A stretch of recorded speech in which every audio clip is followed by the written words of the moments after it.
नमस्कार, स्वागत है आप सभी का न्यूज 18 राजस्थान पर। मैं हूं आपके साथ हेमंत कुमार और चलिए खबरों की शुरुआत करेंगे इस वक्त की सबसे बड़ी खबर के साथ। बांसवाड़ा से बड़ी खबर मिल रही है जहां पर रीट परीक्षा भर्ती मामले को लेकर बड़ा खुलासा हुआ है।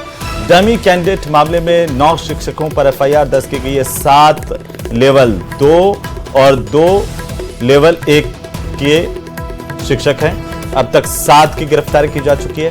एसपी हर्षवर्धन अग्रवाला के निर्देशन में यह बड़ी कार्रवाई यहां पर रीट परीक्षा भर्ती मामले को लेकर की गई है।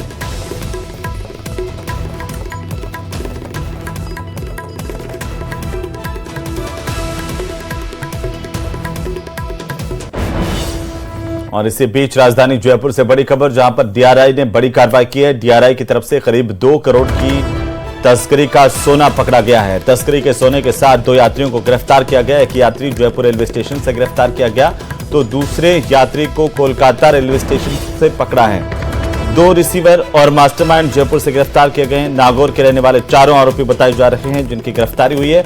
बांग्लादेश के रास्ते से सोने की ये तस्करी कर रहे थे, आखिरकार धर दबोचे गए। करीब 2 करोड़ की तस्करी का सोना डीआरआई की तरफ से पकड़ा गया है। सोने को पेंट की बेल्ट में पॉकेट बनाकर कमर से बांध करके लेकर के आया था, जो धर दबोचा गया, गिरफ्तार कर लिया गया है। नागौर के रहने वाले 4 आरोपी बताए जा रहे हैं जिनकी गिरफ्तारी डीआरआई की तरफ से अलग अलग जगहों से की गई है।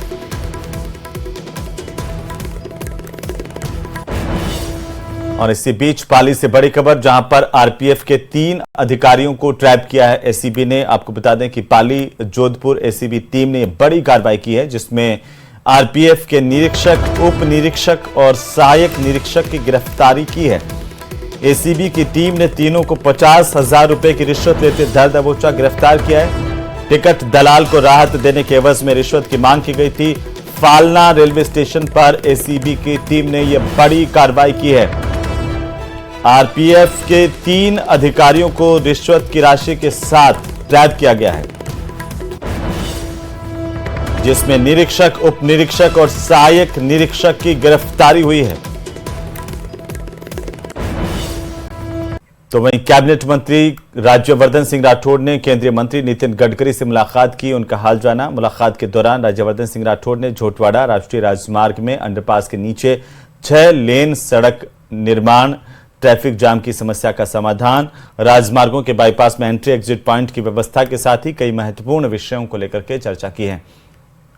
तो दिल्ली में ये मुलाकात राज्यवर्धन सिंह राठौड़ की नितिन गडकरी के साथ हुई है। वहीं कांग्रेस सरकार के 6 महीने में किए गए फैसलों की आज समीक्षा की गई है। समीक्षा के लिए बनी कैबिनेट सब कमेटी ने सचिवालय में अहम मुद्दों पर चर्चा की। इस बैठक में सभी संबंधित विभागों से फाइलें तलब की गई और 30 से ज्यादा बिंदुओं पर मंथन किया गया। इस मीटिंग में समिति के संयोजक चिकित्सा मंत्री गजेंद्र सिंह, मंत्री जोगाराम पटेल, सुमित गोदारा, मंजू बागवान मौजूद रहे। आपको बता दें कि कांग्रेस सरकार के 6 महीनों में किए गए फैसलों की समीक्षा के लिए बनी कमेटी को मुख्यमंत्री को 3 महीने में रिपोर्ट देनी है। कमेटी ने समीक्षा के लिए कुल 200 पॉइंट तय किए हैं। आज की बैठक के बाद मंत्री गजेंद्र सिंह ने कहा कि पिछली सरकार के नियमों का पालन नहीं किया गया। पिछली सरकार की तरफ से और शिक्षण संस्थानों का नाम शहीदों के नाम पर रखने में भी नियमों का पालन नहीं किया गया। अब सरकार इसका रिव्यू करके पॉलिसी बनाएगी। वहीं मंत्री जोगाराम पटेल ने कहा कि वाचनालय से जुड़ा मुद्दा अभी कमेटी के सामने नहीं आया है। जब यह मामला आएगा तब कमेटी इस पर फैसला करेगी।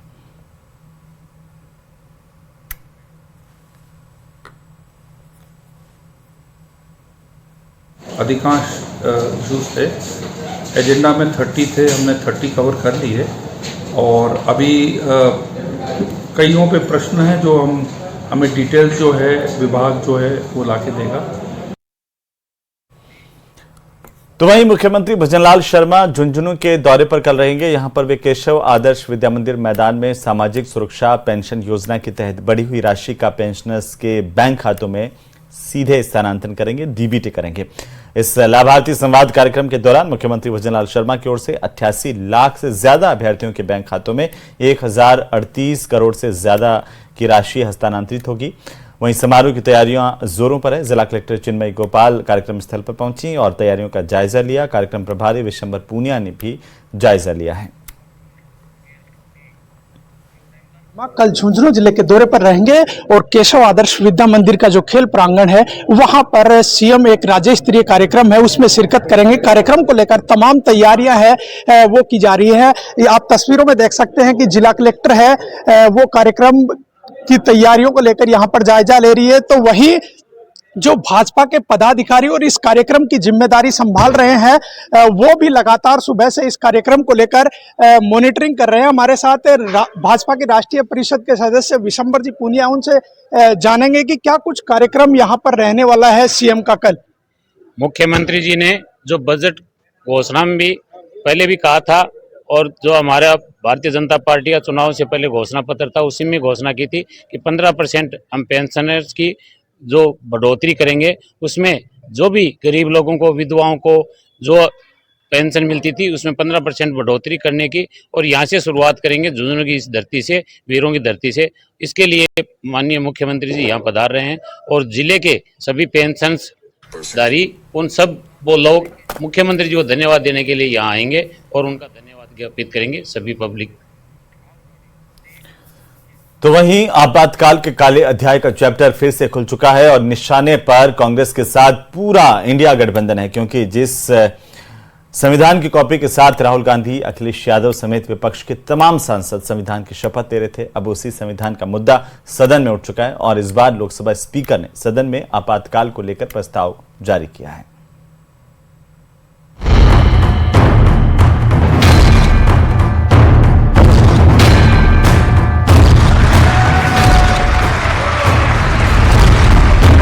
ये सदन 1975 में देश में आपातकाल इमरजेंसी लगाने के निर्णय की कड़े शब्दों में निंदा करता है।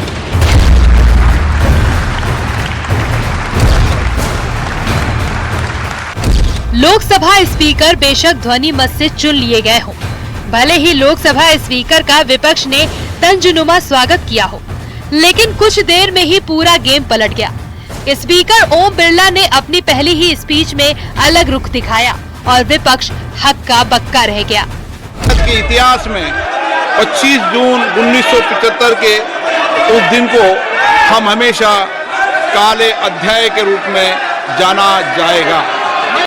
ओम बिरला ने 1975 में इंदिरा सरकार की तरफ से लगाई गई इमरजेंसी की बरसी पर सदन में जमकर सुनाया।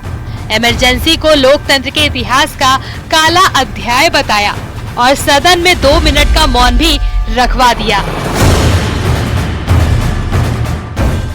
ये सदन 1975 में देश में आपातकाल इमरजेंसी लगाने के निर्णय की कड़े शब्दों में निंदा करता है।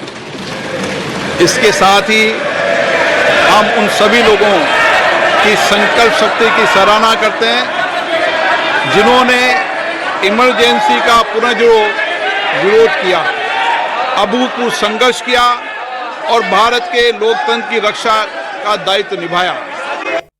वहीं भजनलाल सरकार धर्मांतरण के खिलाफ नया कानून लाने की तैयारी में है। वसुंधरा सरकार के पहले कार्यकाल में धर्मांतरण को लेकर के पारित किए गए विधेयक को राष्ट्रपति की मंजूरी नहीं मिल पाई थी, जिससे अब भजनलाल सरकार नए सिरे से विधानसभा में बिल लाकर धर्मांतरण को रोकने की दिशा में कड़े प्रावधान कर सकती है। रिपोर्ट देखिए।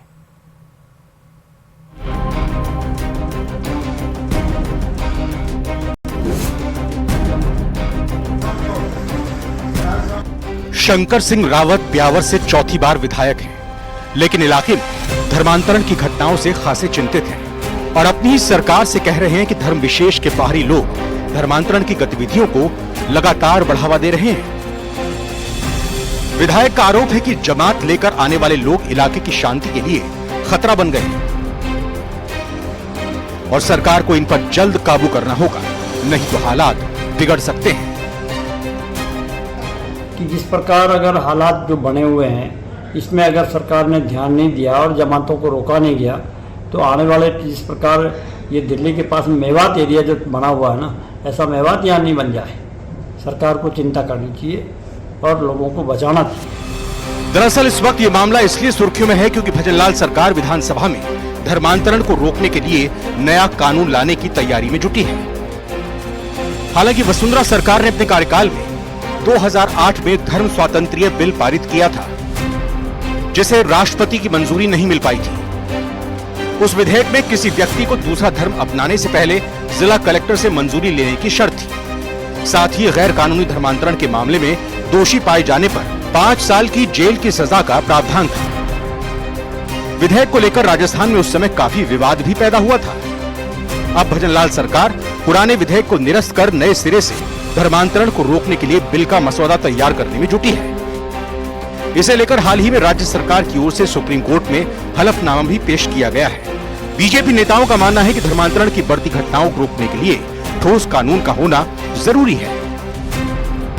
धर्म स्वातंत्र्य विधेयक हम लेकर आए थे, हमने विधानसभा में पास किया था, लेकिन तत्कालीन राज्यपाल महोदय ने राजनीतिक कारणों से उस पर कुछ आपत्तियां लगाकर भारत सरकार के पास भेज दिया था। लेकिन उसके बाद में 10 प्रांतों में कम से कम ये कानून पास हो चुका है। धर्मांतरण को तो हम कहीं भी नहीं होने देंगे राजस्थान में, चाहे वो आदिवासी क्षेत्र हो, चाहे अनादिवासी क्षेत्र हो, चाहे वो शहर हो, चाहे गांव हो। आपको बता दें कि बीजेपी आरोप लगाती रही है कि मेवात में विदेशी फंडिंग से हिंदुओं को जबरन मुस्लिम बनाया जा रहा है। वहीं बागड़ के इलाके में ईसाई मिशनरीज के खिलाफ बीजेपी हमेशा से मुखर रही है। गृह राज्य मंत्री जवाहर सिंह बेढम का मानना है कि प्रदेश में शांति और सद्भाव के लिए धर्मांतरण पर रोक जरूरी है और इसके लिए ठोस कानून वक्त की जरूरत है। देखिए, राजस्थान के विभिन्न कोनों से जब समय समय पर ईसाई मिशनरीज या मेवात के क्षेत्र में या दूसरे धर्म के लोगों के द्वारा प्रलोभन देकर के, दबाव देकर के धर्मांतरण जैसी घटनाएं सुनी भी गई हैं और प्रशासन ने कार्रवाई भी की है। इस पर सख्त कानून लाने की आवश्यकता है। बीजेपी की विचारधारा में हिंदू राष्ट्रवाद हमेशा से सर्वोपरि रहा है और हिंदू राष्ट्र का विचार उसका सपना। इसीलिए बहुसंख्यक वर्ग को हमेशा अपने साथ बनाए रखने और हिंदू हितों की हमेशा झंडा बरदार पार्टी बने रहने के लिए वो विधानसभा में इस बार मजबूत विधेयक लाने के संकेत दे रही है।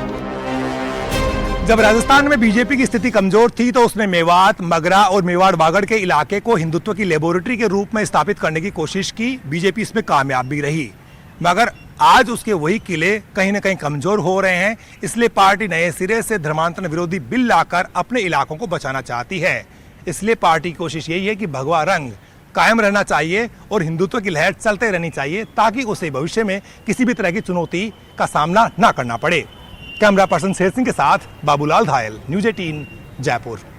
और अब भीषण गर्मी से जूझ रहे प्रदेशवासियों के लिए राहत की खबर ये कि प्रदेश में झमाझम बारिश की शुरुआत हो गई। रिपोर्ट देखिए।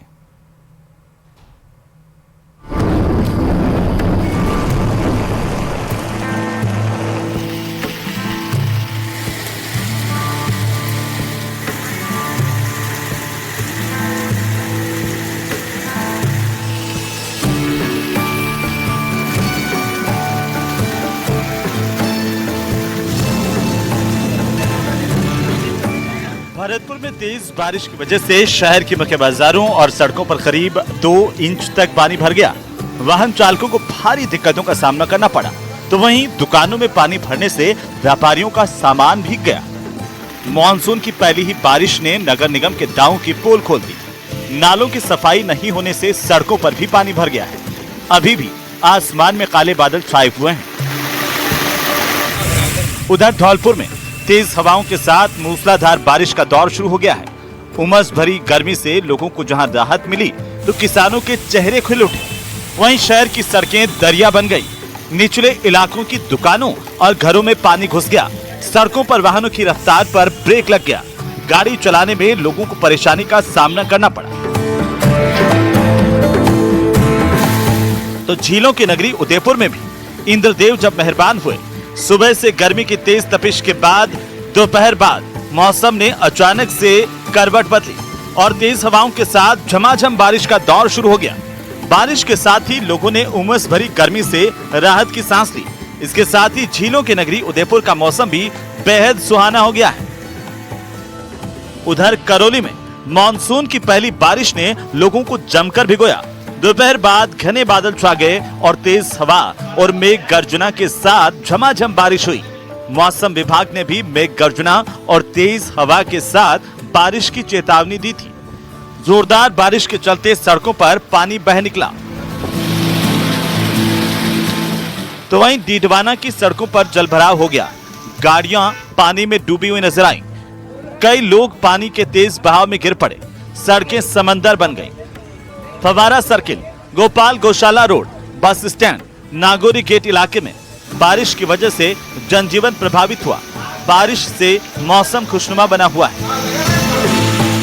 तो वहीं झुंझुनू के गुढ़ा कस्बे में दोपहर बाद मौसम का मिजाज बदला और तेज हवाओं के साथ करीब आधे घंटे तक झमाझम बारिश हुई है।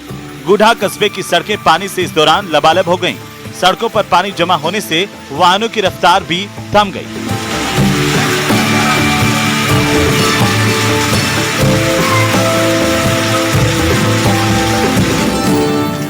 मौसम विभाग के मुताबिक 27 जून से लगातार 3 दिन दक्षिणी राजस्थान के कुछ इलाकों में भारी बारिश हो सकती है। इसके अलावा पूर्वी राजस्थान के कुछ इलाकों में मेघ गर्जना, तेज हवाएं और बारिश हो सकती है। उदयपुर कोटा संभाग में 1-2 स्थानों पर भारी बारिश के साथ ही कहीं-कहीं वज्रपात होने की भी संभावना है। मौसम विभाग ने इस बार सामान्य बारिश दर्ज करने की संभावनाएं जताई है। उम्मीद है कि प्रदेश में इस बार मानसून की सक्रियता लगातार बनी रहेगी। Bureau report, news 18 Rajasthan.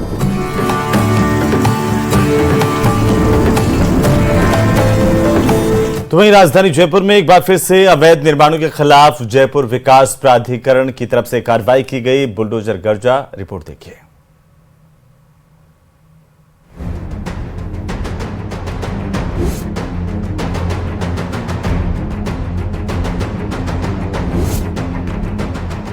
Jaipur में जेडीए की बड़ी कार्रवाई।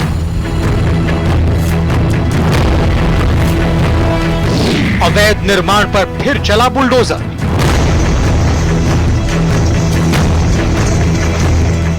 सांगानेर इलाके में अवैध निर्माण पर चला बुलडोजर।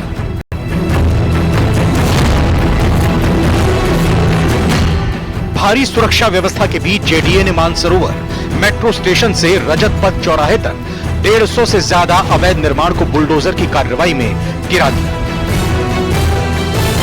ये कार्रवाई आने वाले दिनों में भी जारी रहेगी। पिछले 2 सप्ताह में मुख्यमंत्री भजनलाल शर्मा की विधानसभा क्षेत्र में 400 से ज्यादा अवैध निर्माणों को ध्वस्त कर दिया गया है